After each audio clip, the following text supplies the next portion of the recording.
Yo, what's up? Welcome back here on my YouTube channel, and sa video na to, ang pag-uusapan natin is paano ba nagwo-work yung custom conversions or yung conversions sa Facebook ads. Ituturo ko rin sa iyo dito step by step paano mo ikakabit yung pixel, paano ka makakapag-create ng mga custom conversions sa Facebook ads mo. So kung isa kang affiliate marketer, kung isa kang sales agent, or meron ka mang business, meron kang services online, tamang-tama sa'yo ang video na to. Dahil dito natin pag-uusapan detailed, step by step, ipapakita ko sa screen, yung flow or tamang proseso paano ba gumagawa ng custom conversions. Kasi ang dami kong mga students sa aking community, even yung mga VIP students ko, mga paid members ko is na curious or nag-struggling sila when it comes dun sa pag-set up ng pixel. Okay? Pero kung titingnan natin, sobrang basic lang siya, napakasimple lang, and kailangan mo lang sundin yung bibigay na instructions ni Facebook. So, ang gagawin natin yung pinakamabilis na paraan. Also, bibigyan din kita ng guide, tutorial kung paano ka makakapag-set up ng sales funnel or yung mga landing page to capture yung email. So, kung ready ka na, huwag mong kalilimutan na mag-subscribe at i-like yung video na to help YouTube algorithm na ipakita pa ito sa mga tamang tao. So, right now, nandito ako ngayon sa aking screen and I'm using a brand new Facebook profile. So, hindi ito yung personal ko na gagamitin kasi nga gusto kong ipakita sa'yo paano mag-create ng pixel, saan siya ilalagay, saan siya ipipaste, paano yung mga next na gagawin. So, right now, nakalagin ako dito sa isang backup account na ginagamit natin for demo and for running ads. So, ang gagawin ko dyan is, una, login muna, and then punta tayo dito sa ads. So, ang pinaka-shortcut para makapunta ka sa ads is facebook.com/adsmanager. Hindi business.facebook.com. Kasi kung ganun yung gagawin mo, may mga extra steps ka pang kailangan i-set up. So, kung nagtetest ka pa lang naman sa ads mo, bago pa lang naman yung ads mo, I suggest start ka muna dito sa Ads Manager, yung personal. Go to facebook.com/adsmanager. Tapos enter mo lang yan, guys. And then, mapupunta ka ngayon sa Ads Manager. Ayan. So, makikita mo, bago to, kakalagin ko lang nito ngayon lang. And ito yung unang-una mong makikita. Ayan. Gawin mo, okay ito. Ayan. Ito rin yung makikita mo sa screen kung hindi ka pa nakapag-ads before. Ganito yan. I suggest gamit ka ng laptop or computer para same tayo nang nakikita. Kung ano yung pinakita ko sa'yo dito, yun din yung nasa training natin. And of course, nag-update si Facebook from time to time. Baka magbago na yan sa mga susunod na buwan or araw. Click mo tong accept. Then, done. Okay? So, dito, create a page. So, it requires yung page para makapag-run ka ng ads. Pero, for now, skip na lang natin. Hindi naman kailangan. Ipapakita ko kasi dito paano i-connect yung pixel. Pwede naman natin gawin yung page just in case na i-require mamaya during our training. So, all you need to do, kung magraran ka ng pixel, ganito yung gagawin mo. Una, kailangan mo pumunta sa Events Manager. Events Manager, kung saan dito tayo nag-create ng pixel. Ayan, connect data. Tapos, may options dito. 4 na options, pero hindi available lang 2. Hindi up. Ang isa-select mo is yung web. Connect. Ayan, tapos pangalanan mo lang kung anong pixel yan. So, my pixel. Or may pixel name ng business mo, kung ano man yan, file name lang naman yan. Create a pixel, and then enter your website. So for now, skip lang natin yan, and then metapixel only. So itong metapixel and conversion API, nakalagay dyan is recommended, pero it requires yung mga additional platform and server side kasi to, medyo magiging technical to. So, ang pinaka-simple lang, ayan, metapixel only. As you can see, ito na yung pixel natin. Ayan, lalabas din naman to mamaya, makikita natin. I-click mo tong metapixel only, then click next. Ayan, ito yung unang step. Mag-create ka muna ng pixel. As you can see, hindi nag-load. So, na-experience ko din to before. So, i-click mo yung reload para lumabas yung pixel. Ayan, so meron na. As you can see, meron na tayong, ito I believe add account ID to. Nandito yung pixel sa gilid dito. Lalabas yan.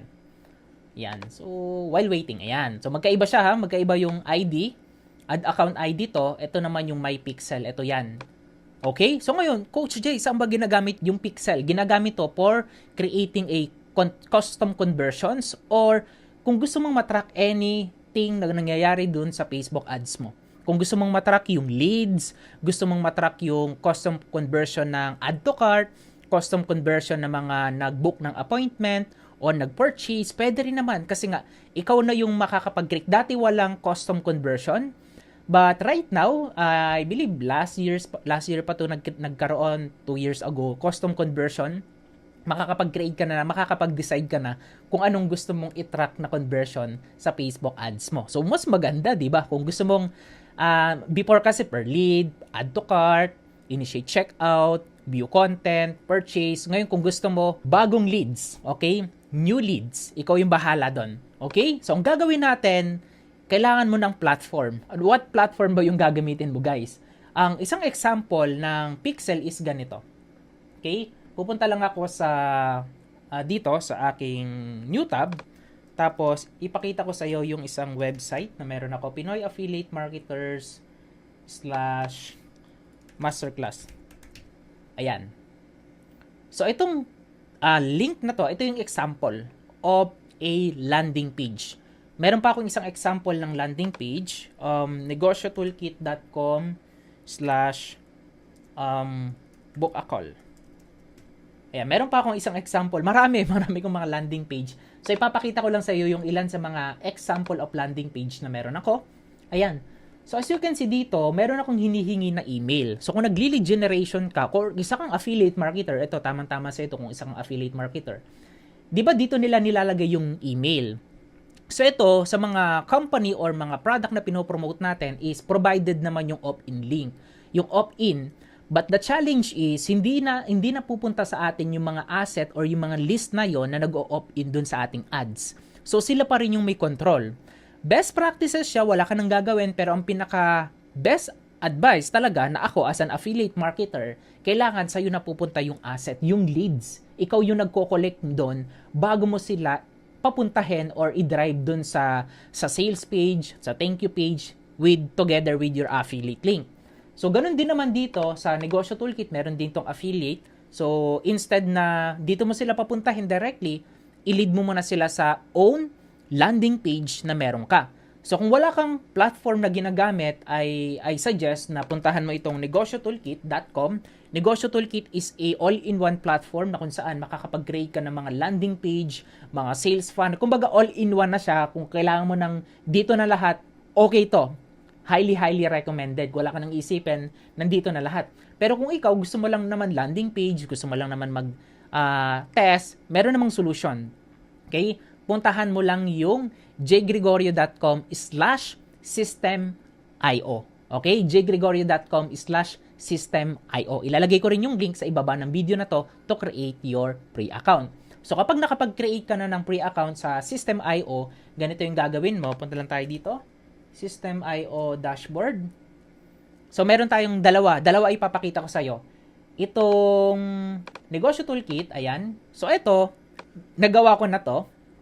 Ayan. And, ang gagawin natin is, magkikreate tayo ng, ito. So, built to sa Negosyo Toolkit. Ayan. Papasok tayo dito sa funnel. Copy muna tayo. Copy break. So right now, ito kasing ginagamit kong account, meron pa akong other account kasi maximum of 3 funnels ang pwede mong gawin. So for demo purpose, ito yung ginagamit ko. So you can see, meron ako dito. Ito, actual na to, makikita mo itong PAM. Nagamit ko na to on creating this. Ito, built by Negosyo Toolkit to. And then, as you can see, sa System.io, ginawa ko rin siya. Merong opt-in, i-preview natin. Tapos meron ding thank you page. Ito naman, built na to sa System.io. As you can see, hindi naman nagkakalayo. Ayan. Magkalapit naman yan. Ayan. So, at least meron kang alternative na pwede mong gamitin. Hindi ko naman sinasuggest 100%, walang ibang options. Negosyo Toolkit lang. Ang daming options, guys. It doesn't matter what tools. Basta nakadepende pa rin yan sa pangangailangan mo, sa business mo. Kung opt-in lang naman, you can try it. Ayan. Pero may limitations, di ba? So, ngayon, pag in-edit ko yan, eto, edit natin. So, may-edit ko na tong, ano na to. Guys, kung gusto nyo gamitin yung template na to na done for you na, tapos palitan nyo na lang yung headline, or if you are a part of the community ng Pinoy Affiliate Marketers, nasa training ko din to kung paano mo siya makuklone. So, ang gawin mo, eto na yan, palitan mo lang yung mga text dyan.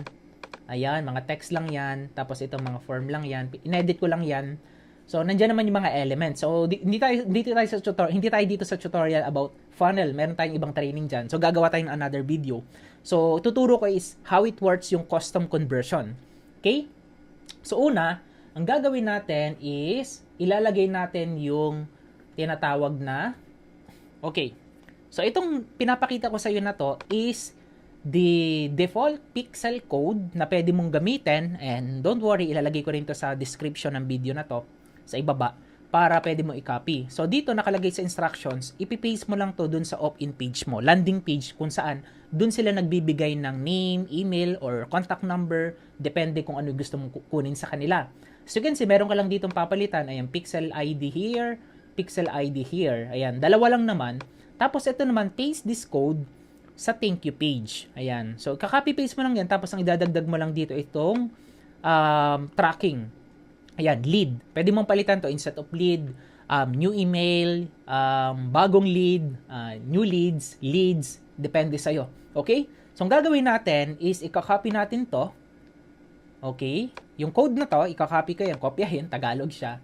Tapos, balik tayo sa editor. Depende ito sa editor na ginagamit natin. So, dito, ayan, dito sa settings, I believe dito yan, sa footer, dito mailalagay. As you can see, meron nang nakalagay dito na pixel.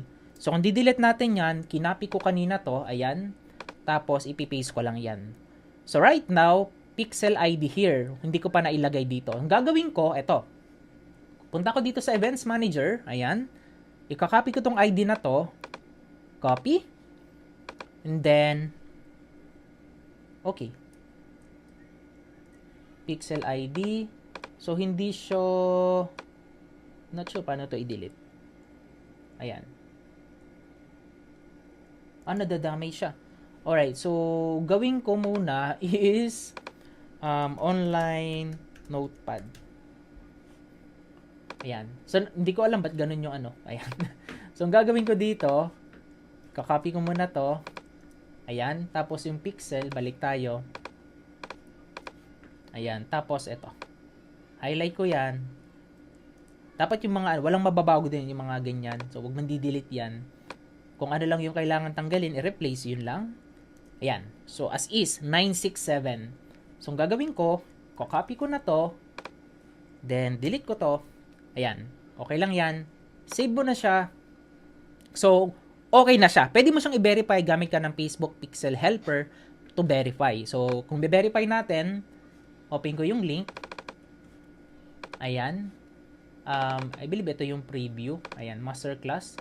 Tapos, i-open ko siya sa window, new window. Tapos, gagamit ako ng Facebook Pixel Helper. As you can see, ayan, 6353. Tama? 6353. So, yun yung ano natin, pixel. Balik tayo dito. 6967. Okay? So, ano pa? Hindi pa update natin. Save change. Let's see. Dapat mag-update siya. Ayun, 6967. Tama na siya. Okay, yung old yung kaninang nakita mo. So, working na siya properly. Ibig sabihin, meron na siyang page view. Ibig sabihin, every time na merong nagkiklik sa website mo na natatrack na to, pwede mong i-target tong page view doon sa pixel. Okay na yon.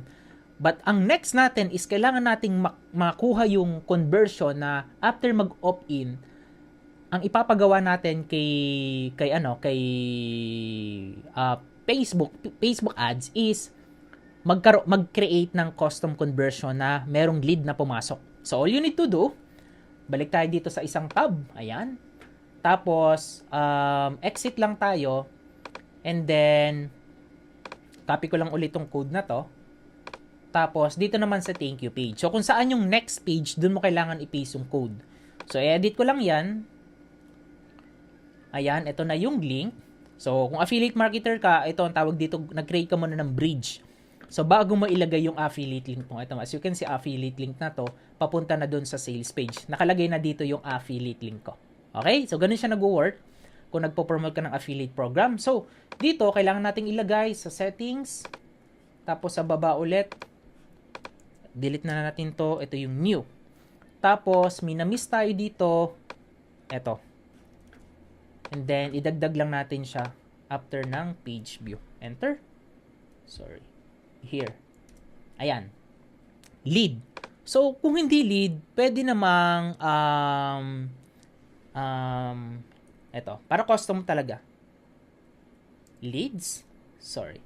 Lead na lang. Okay. So, ayos siyang mabura. Sige, i-copy natin. Tapos, edit ko dito. And then, ilalagay ko is new lead. Okay? Or new leads. So, pwede yan. New lead. Balik lang ako. Yan. Save change. Ito guys, step by step to. Talagang ituturo ko sa inyo. Replay nyo na lang. Panoorin nyo kung paano ko ginawa. Ganun lang siya. Okay? From the opt-in page, what's next? Saan sila mapupunta? Ayun dapat yung matrack mo. Okay? So, let's see. Refresh. Then, check natin sa Facebook Pixel Helper. Free lang to. Google Chrome extension. New lead. Nakita mo to, custom conversion. Ayan. New lead. After ng capital N, maliliit na letter na. So, custom nga siya. Ayan. So, yun. Ngayon, ang gagawin natin is kapag magraran ka ng ads, ito yan. Balik tayo sa ads. Okay, anyway, hindi ko pa nakapakita yung ito yung negosyo toolkit naman. Pag sa negosyo toolkit, mas mabilis na doon. Parang ganun din naman. Ilalagay mo lang sa settings nandun. Punta tayo sa account ko. Login lang ako. Ayan. So, ang gagawin mo, pag nakalagin ka na, punta ka dito sa flow or sa funnels mo. Tapos, ang gagawin natin is ipipaste din natin yung code. And let's see kung meron ako ditong test funnel na pwede nating gamitin. How to create ang authority website. Or pwede tayong mag-create ng new. Okay. Pero ito, I think okay na to. Ito, Affiliate Marketing Masterclass. Good to. Ayan. So, meron akong dalawang landing page type. Isang opt-in, isang confirmation. So, ito opt-in yan, guys. So, ang gagawin ko, i-click ko to.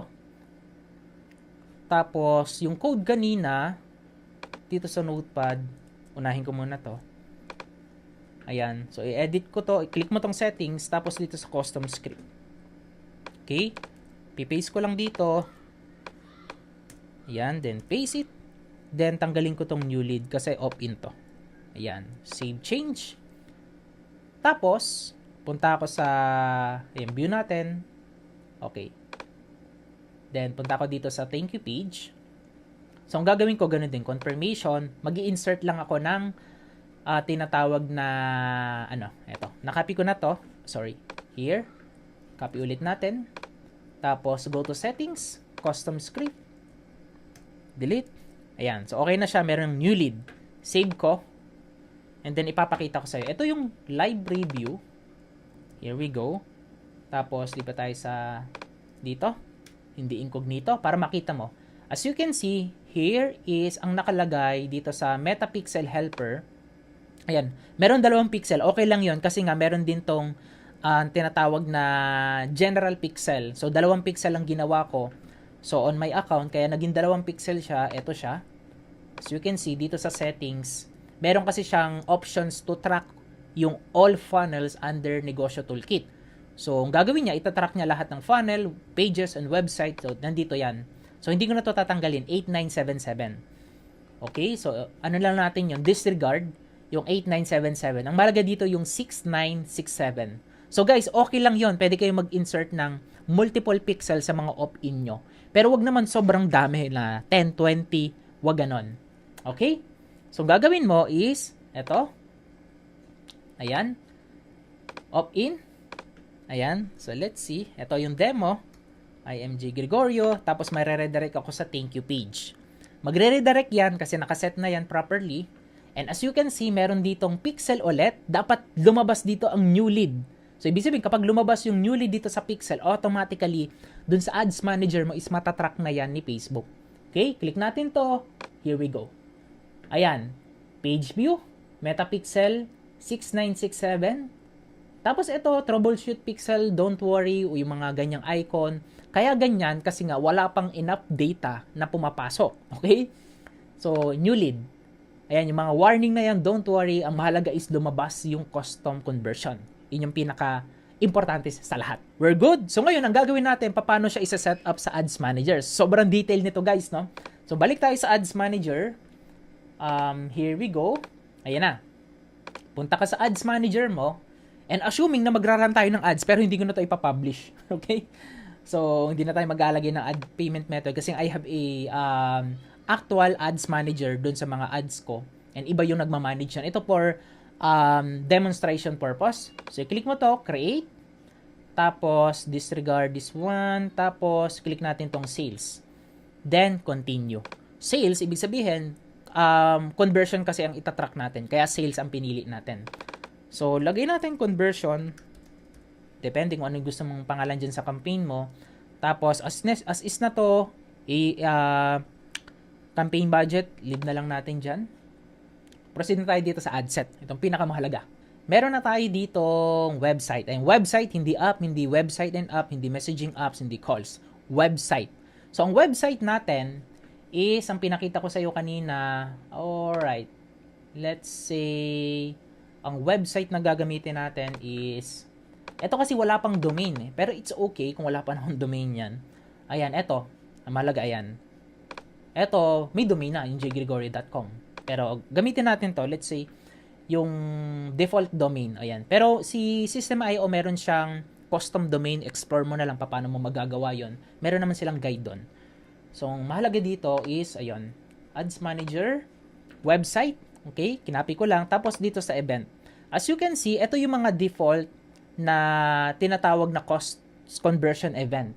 Pwede mong gamitin kanina yung lead, okay, yung lead, ayan. Example, meron mang lead dito, meron yan. Just in case wala, ayan. As you can see, ito, lead. This conversions events is only available with lead objective. So, hindi siya available, di ba? So, ngayon, gumawa tayo ng new lead, di ba? Paano mo siya ngayon maiko-connect, di ba? Dito sa ads mo. Ganito lang yan. Kaya nga custom conversion. Pero, kung gusto mo namang subscribe or complete registration, pwede na yon. Kailangan mo lang makuha yung tinatawag na, example, complete registration. So, para mag-gather mo yung complete registrations, okay, kung igagamitin mo to, ano pa ba ibang options? Complete registrations, purchase, okay, complete registrations. Kailangan mong makuha yung tinatawag na conversion event. Okay? So, eto yan. Search mo yung standard pixel conversion on Facebook. Ayan. Tapos, nasa website nila yan, standard pixel, standard. Ayan. Here we go. Ayan, standard events. Hanapin mo dito yung complete registration. Ito siya. So, ito na yun, FBQ track. Kakopy mo to. And then, iyon yung ilalagay mo dito sa confirmation. And then, iyon yung ilalagay mo dito sa footer. Ayan, instead of new lead. Ayan, pwede mong idagdag yon. Yun, importante yon. Okay? Doon nahihirapan yung iba. Nandiyan naman yan, standard metapixel events. I-bookmark mo yan kung kailangan mo malaman yung mga standard events or mag-create ng custom conversions. Ito rin yung guide nila. So, ito, tinuturo ko naman sa'yo step by step. So, right now, hindi standard. Ang gagawin natin is yung custom conversion. Gusto natin custom. Okay? Okay lang naman yon. Define a custom conversion in new. Click mo tong icon na to. Tapos, and then ilagay mo dito kung ano yung ginamit natin. Ito yan. No spacing, no dash, capital N, then tuloy-tuloy na maliliit na siya. Ayan. So, ito naman, optional lang to. My pixel. Here we go. Tama. Tapos, all traffic website. Tama yan. Then, dito sa rules, required. URL equals. Okay. So, ang gusto mong mangyari sa custom conversion mo is bigyan ka ni Facebook ads ng one record or custom conversions na may pumasok na lead every time may pumupunta dito sa exact URL. So, hanapin mo ngayon yung exact URL na yon. Ang exact URL is ito. Assuming na domain mo yan. Okay? Ayan. Gagawin ko, ipipaste ko lang yan, confirmation. Kung saan siya maglaland, hindi yung opt-in. Okay? Doon mangyayari yung conversions kapag nag-redirect na siya doon sa page, sa next page. Enter conversion value, ito optional to kung ang conversion mo is, let's say, purchase, may bumili. Okay? Nasa sa'yo yan. So, optional yan kasi nga lead lang naman. Then, create. We're done. Done? Verify pixel. Later na yan. Don't worry. Then, hanapin natin dito yung new lead. As you can see, automatic lumabas na siya. And then, meron yung record dito na equal siya based dun sa sinet natin. New lead. So, kung gusto mong gamitin ulit yung conversion na yon, kailangan mo lang mag-add ng another URL dun sa lead na yon. Tapos, tuloy-tuloy na itong pag-run ng ads, pag-set up ng ads, nasa sayo na to. As you can see, ang pinaka-importante dito yung reach and then conversions. Sabi niya, sa 800, let's say 500, bibigyan kanya ng 10 to 30 emails, okay, opt-in. So, kung 500 divided by 30, average lang to, hindi naman ito exactly yung ibibigay talaga sa ni Facebook. So, 16 pesos per lead. Not bad. So, ito average na to, 50% accurate yan. 50 to 75% accurate. Minsan, mas mababa, okay, or minsan naman mas mataas pa dyan. Pwede yung mag-double, pwedeng maging 30 to 60 to 50 to 45. Depende yun sa gaano kataas yung conversion rate ng landing page mo. Kaya kailangan optimize itong landing page na ginagamit mo kung nagga-gather ka ng lead, kung ano man yung ginagawa mo. Ayan, optimize dapat yan. Okay? So, here is, itong opt-in page na to nasa 20%, 20 to 25%. Yung negosyo toolkit, book a call naman is nasa 20%. Okay? So, ang gagawin natin is, balik tayo dito. Ayan. So, saan siya? Ayan, naka-drop siya. Then, sa Events Manager, makikita mo, dito. Ayan. So, assuming natin ito guys, na i-publish mo na siya. Ayan, assuming lang natin, tapos na yung pag-setup, hindi ko na yung tuturo. I have a training about that. Ilalagay ko yung link. Meron akong training na ginawa about Facebook ads. Mini course, it's free. Pwede mong panoorin yun. Na-detail ko rin, na-explain ko rin yung paano ba nag-work yung pixel. Anything about Facebook ads, yung pinaka-basics, is na-explain ko doon sa bagong mini course na ginawa. Ipipin ko yung link sa description and ilalagay ko rin sa comment section to join sa free mini course na ginawa ko. So, dito sa events, ayan na yan. Tapos, okay, events manager, tama tayo. Here we go. So, right now, wala pang nangyayaring data. Pero magkakaroon yan. Makikita mo yan, magkakaroon yan ng mga parang tinatawag na, eto, pixel. So, wala pa siya. Medyo delay lang to. Pero ang makikita mo guys dito, meron yan diagnostic. I-follow mo lang yung instructions na ibibigay. Ang kailangan mo lang dito is i-allow or i-whitelist yung domain. Makikita mo dyan, may instructions dyan, hanapin mo sa pinakababa, scroll down mo lang, create allow list ng domain na ginagamit mo. Ayan, tapos continue pixel setup, ito nagawa na natin to, don't worry, skip mo na yan. Sa settings naman, ano pa ba yung mga kailangan nating i-check dyan? Ito, advanced matching, check mo yan. Nasa checklist ko din to, advanced matching. Ayan. Check mo yan, uncheck mo yan. Check mo to. Kung hindi mo uncheck, okay lang naman. Ayan, bago lang kasi wala pang data. Ayan, eto na pala yun. Dito ka ili-lead. Ayan, traffic permission. Create allow list. Tapos yung domain mo guys, wala na yung slug, yung next. Exact domain mo. Okay? Kung ito yung domain na yun, provided ng system IO, okay lang. Pero I suggest yung new domain mo. Okay? Custom domain. Click next. As you can see, wala daw yan. Click next, then confirm. So, baga, in advance mo lang, create allow list. So, right now, nasa allow list na siya. Ito naman yung blacklist. Okay, close. And as you can see, added to allow list. In advance mo lang kasi magkakaroon niya ng warning dito sa diagnostic. Okay? At least na advance na natin. And, wala na. Wala ka ng ibang kailangan pang gawin kasi nga gumamit tayo ng personal ads manager. Optional dito na i-verify mo pa yung domain mo. Pero kung gagamit ka ng ang business manager, it requires na nire-require niya na i-verify natin yung ating domain. Okay? So dito, don't worry, hindi mo na kailangan i-verify yung domain mo. Basta nasa allow list na yan.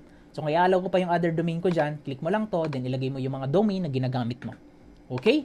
Then, 1 pixel, 6967. So mangyayari doon sa ads mo, every time na merong bagong lead na pumapasok dun sa ads manager mo, malalaman na yon ni Facebook. Yung mga new leads na pumapasok, kung anumang custom conversion yung sinet mo based dun sa funnel mo, ganun siya nagbo-work. Alam ko na medyo naging technical yung naging usapan natin dito, pero ito yung process na tingin kong kailangan yung matutunan kung magki-create ka ng conversions, kung magki-create ka ng custom conversions. Kaya detail ko siyang tinuro sa inyo para wala tayong mamiss. Okay, ayoko na meron kayong mamiss. And just in case na kung bago ka pa lang at curious ka pa paano matututo pagdating sa Facebook ads, go to the description or sa comment section yung link.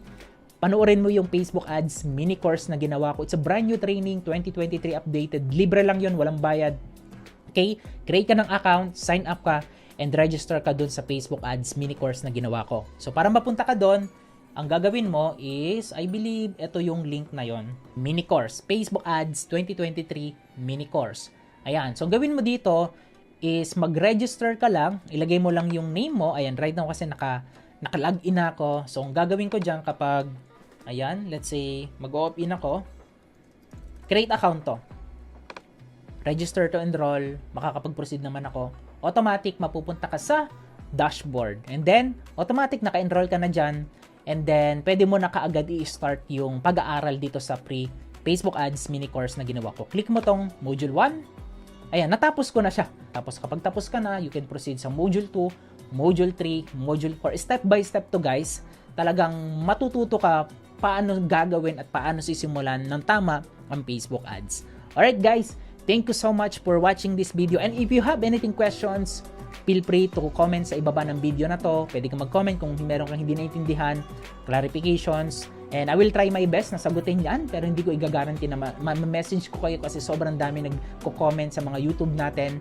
And I will try my best pa rin na masagot yung mga katanungan mo. Okay? Kung hindi mo pa na-like yung video na to at hindi ka pa nakapag-subscribe, consider to subscribe and like this video para maipakita pa to ni YouTube sa mga tamang tao. Thank you so much. Yung like and subscribe mo, engagement, mag-comment ka sa ibaba ng thank you Coach J kung marami kang natutunan. Sobrang laking tulong na yun sa akin. Alright, so once again, this is Coach J Gregorio. Make today a better than yesterday. Keep safe always and I will see you on the next one. God bless.